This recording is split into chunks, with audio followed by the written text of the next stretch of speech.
Hi everybody! In this lesson we will learn how to organize the timeline and the workspace panels. It's very important to organize the workspace and the panels before start working in After Effects. This saves a lot of time.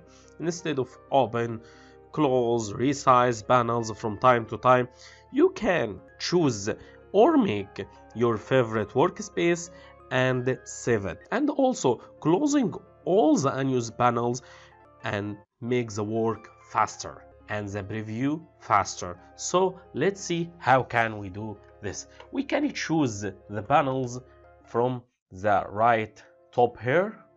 We can choose default. In the default, many panels, as you can see, are open. I can also change to another workspace from here. I can choose animation, or I can choose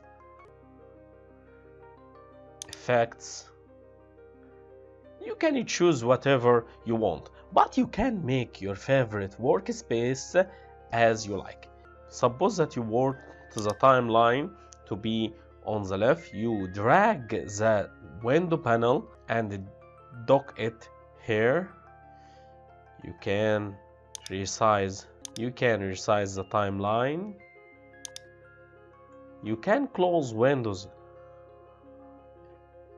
if I don't want the info. For example, I can close it from here, or I can make it a float window. I don't need it now. The preview panel, I can resize it, give more space to see all options of this panel. I can resize the width of the panels. As you can see, I can open panels from here. If I want to reveal the motion sketch panel, I can choose it from window and check it. I can put it in whatever place.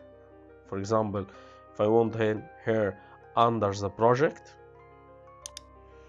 resize it. After choosing your favorite workspace, you can go to Window, Workspace, and Save as New Workspace and name it. For example, I can see it mine 1. Let's go back to the default workspace. If you want to resize the preview window, you can choose from here to 50 or fit the screen. Organizing the timeline is a key point in working faster without the need to resize, reopen, close unwanted panels. You know which panels you are working on and you put them in your favorite arrange and save this workspace, and you can make as many workspaces as you want to switch from them as you want. You can also change from them from here, from the top left. See you next lesson.